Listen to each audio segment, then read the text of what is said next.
سال پہلے عرب کی دھرتی پر ایک نیک رحم دل حکمران ہوا کرتا تھا۔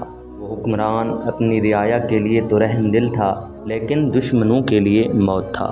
کافر و مشرک قیصر و کسریٰ اس کا نام سن کر کانپ جایا کرتے تھے۔ اس حکمران نے نہ صرف عرب کی دھرتی پر فتوحات حاصل کیں، بلکہ اس نے ملک شام، ایران، مصر اور اس کے علاوہ بھی کئی اور ممالک فتح کیے۔ یہ وہ ہستی تھی کہ رات کے وقت اپنے علاقوں، گلی کوچوں میں چکر لگاتی تھی کہ کہیں کوئی بھوکا نہ سو جائے۔ اس مبارک ہستی نے نہ صرف دین اسلام کی خود خدمت کی، بلکہ اپنا مال، جان، اولاد سب قربان کر دیا۔ اس ہستی کی شان کا اندازہ اس بات سے لگایا جا سکتا ہے کہ خود نبی علیہ السلام نے اس ہستی کے ایمان لانے کی دعا کی۔ سامعین کرام، یہ ہستی کوئی عام ہستی نہیں، بلکہ خلفائے راشدین میں سے دوسرے خلیفہ نبی علیہ السلام کے سسر ابو حفص حضرت عمر فاروق بن خطاب رضی اللہ تعالی عنہ کی مبارک ہستی ہے۔ اس مبارک ہستی کے ایمان لانے کا واقعہ کچھ اس طرح ہے جسے عام طور پر ارباب سیرت لکھتے ہیں۔ وہ واقعہ کچھ اس طرح ہے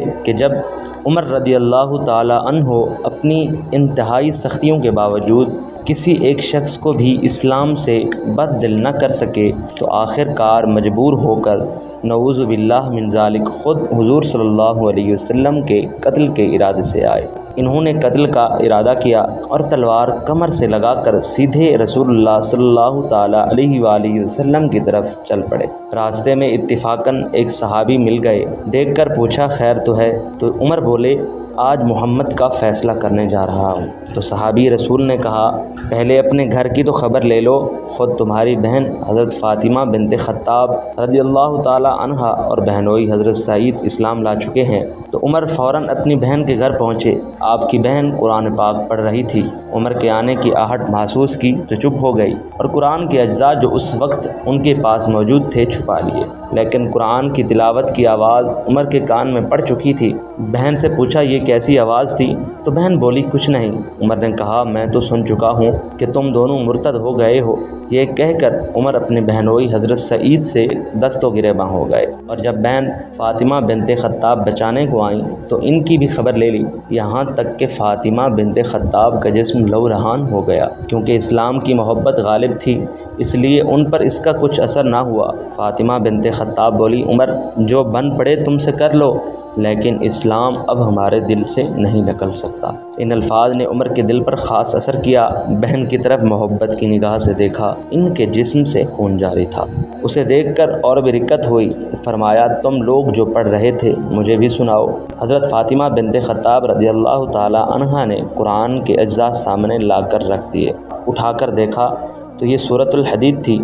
سبح للہ ما فی السماوات والارض وہو العزیز الحکیم، جس کا ترجمہ ہے اللہ کی تسبیح کی ہر اس چیز نے جو آسمانوں اور زمینوں میں ہے، اور وہی بڑی عزت والا، بڑی حکمت والا ہے۔ سورہ حدید کے ایک ایک لفظ نے حضرت عمر کے دل پر اثر کیا اور عمر کا دل مرعوب ہوتا جاتا تھا، یہاں تک کہ جب عمر اس آیت پر پہنچے، آمنوا باللہ ورسولہ، اللہ اور اس کے رسول پر ایمان لاؤ، تو عمر بے اختیار پکار اٹھے، اشہد ان لا الہ الا اللہ واشہد ان محمدا عبدہ ورسولہ۔ یہ وہ زمانہ تھا جب حضور صلی اللہ علیہ وسلم ارقم کے مکان پر جو کوہ صفا کے نیچے واقع تھا پناہ گزین تھے۔ عمر نے آستانہ مبارک پر پہنچ کر دستک دی۔ چونکہ عمر شمشیر بکف تھے، صحابہ کرام کو تردد ہوا، لیکن حضرت حمزہ رضی اللہ تعالی عنہ پر قربان جائیے، آپ نے کہا، آنے دو، مخلصانہ آیا ہے تو بہتر ہے، ورنہ اسی کی تلوار سے اس کا سر قلم کر دوں گا۔ عمر نے اندر قدم رکھا تو حضور نبی کریم صلی اللہ علیہ وآلہ وسلم خود آگے بڑھے اور ان کا دامن پکڑ کر فرمایا، کیوں عمر، کس ارادے سے آئے ہو؟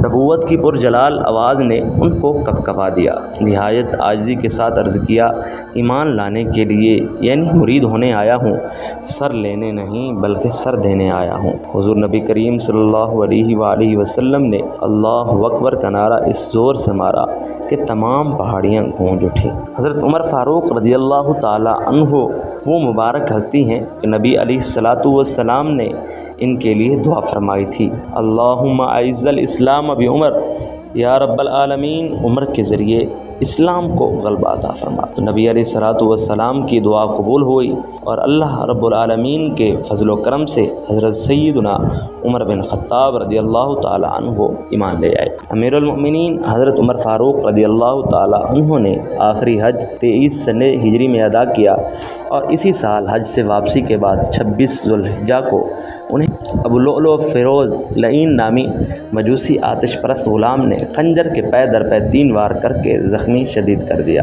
آپ 3 دن اسی حالت میں رہے مگر نماز کوئی نہ چھوڑی۔ پھر یکم محرم الحرام کو 10 سال 5 مہینے اور 21 دن مسند خلافت پر متمکن رہنے کے بعد 63 برس کی عمر میں آپ شہید ہو گئے۔